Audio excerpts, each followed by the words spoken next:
It's a cold Friday afternoon in February, and a quiet neighborhood in Green Bay is about to devolve into chaos. With investigators left to piece together what happened, it unfolded rapidly, starting with a report of a man brandishing a firearm in the area of Open Gate Trail and Green Ridge Drive. Copy there, northbound on Green Ridge. Our coverage is made possible because of sponsors like Morgan & Morgan. Over the years, we've brought you mind-boggling video of crashes like these, but what happens to the victims? Apart from sometimes serious injuries, they can face months of paperwork, enormous medical bills, and life-changing impacts. When you're seriously hurt, you could be entitled to millions of dollars in damages. Stop getting lowballed, and you could pair up with a proven winner, the largest personal injury law firm in the nation. Morgan & Morgan has a huge network of over 1,000 attorneys and offices in every state. They've won significant recent cases for victims involved in life-altering car crashes like these, like for Yvette Torres, who was hit by a Penske truck in November and had severe injuries requiring surgery and therapy. Morgan & Morgan attorneys rejected a lowball pretrial offer and were able to win Torres a whopping $11.9 million at trial. The best part? Their fee is 100% free unless you win. It only takes a few minutes to see if you have a case. Remember, not all law firms are the same, and Morgan is the biggest for a reason. They win a lot. You can start your claim now by going to forthepeople.com/MidwestCrime or find the link in the video description. Looks like we're going to be heading north on Green Ridge. Copy.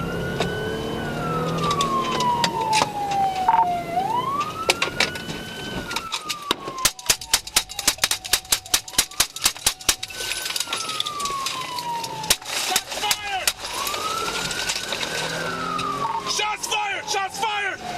Suspect hit! I got shots fired! Give me some people over here now!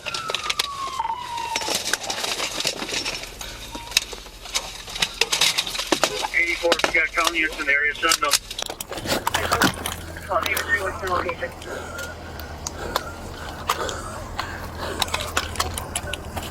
Around 12:51 p.m., the Brown County Sheriff's Office got a 911 call from a witness who reported 40-year-old Steve Ventura had exited a red vehicle, took a gun from the middle of his sweatshirt, and pointed it at him. Green Bay police officer Dan Skenendor quickly responded and spotted Ventura's red Chevrolet Malibu near Green Ridge Drive.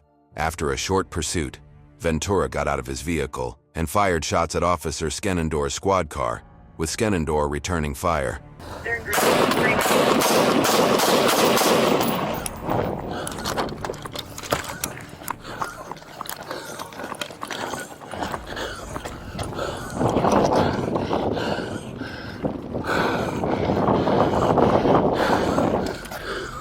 Man black or native, wearing a cream-colored sweater.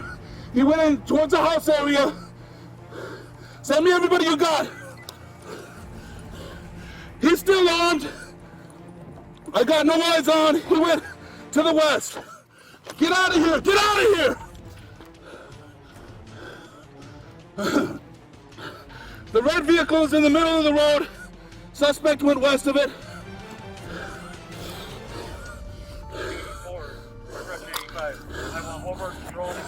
Got it. Give me some units up to me right now. I need more units, add one.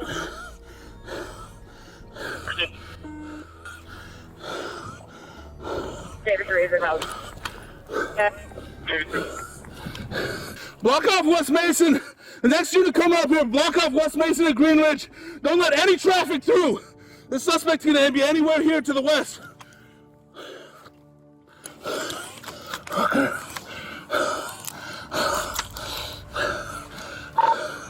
I see somebody just pulled into that same address. Hey, hands up! Hands up! Show me your f***ing hands! There's a door open. Blue truck just went into the contact address.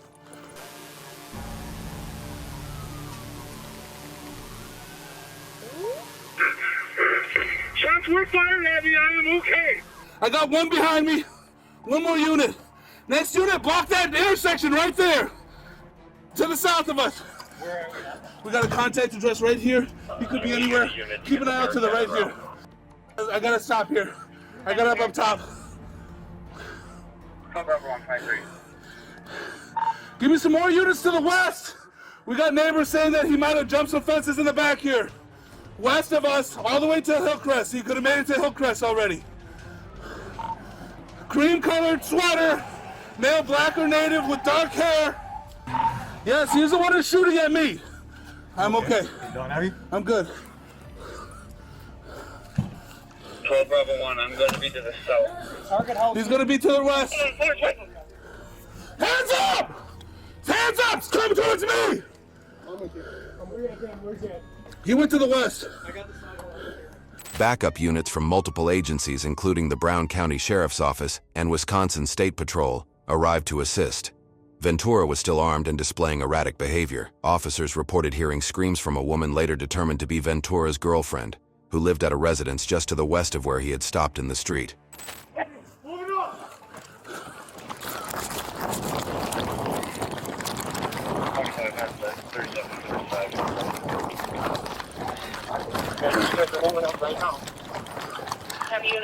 I got this out.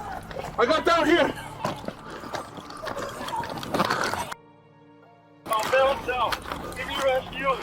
Ventura walked into his girlfriend's yard and was reportedly waving the handgun around in the air. Shortly after, he turned the gun on himself. Officers immediately rendered aid, and Ventura was transported to St. Vincent Hospital, where he was pronounced dead. Yep, that's him. Stay back. Did you shoot him? I shot him. Okay, you shot rounds? I did. Is anybody else outstanding? 85. I'm good. He's the only one that shot at me. He shot at me. Okay, check yourself, okay? He got out and shot at me. Shot no one else. We got more units. I shot 2 rounds with my rifle up this way when I saw him again. But I shot like probably a dozen when I was coming this way, coming north. 2 from the south, a dozen coming from the north probably. Green Bay police tell us just before 1 o'clock they got a call about a disturbance between 2 cars in the area. Police say when they got here, they found one of the cars. And Green Bay Police Chief Chris Davis says that's when shots were fired. There was an exchange of gunfire. The officer was not injured. One person was struck by gunfire and was taken from the scene to a local hospital. Reports say Ventura's behavior in the hours leading up to the incident raised concerns. Interviews revealed he'd visited his girlfriend's home earlier that day, made unsettling comments, and was erratic. Ventura's girlfriend told investigators he seemed to be on something and described him pacing, talking to himself, and repeatedly moving his car. Ventura reportedly said, "This is it," before leaving her residence.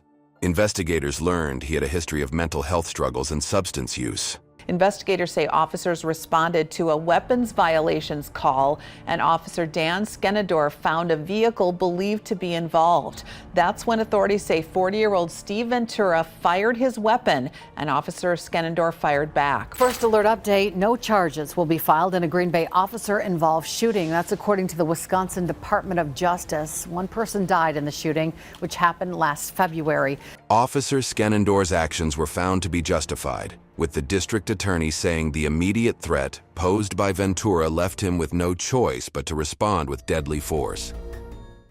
Subscribe to Midwest Crime for more coverage of stories that matter.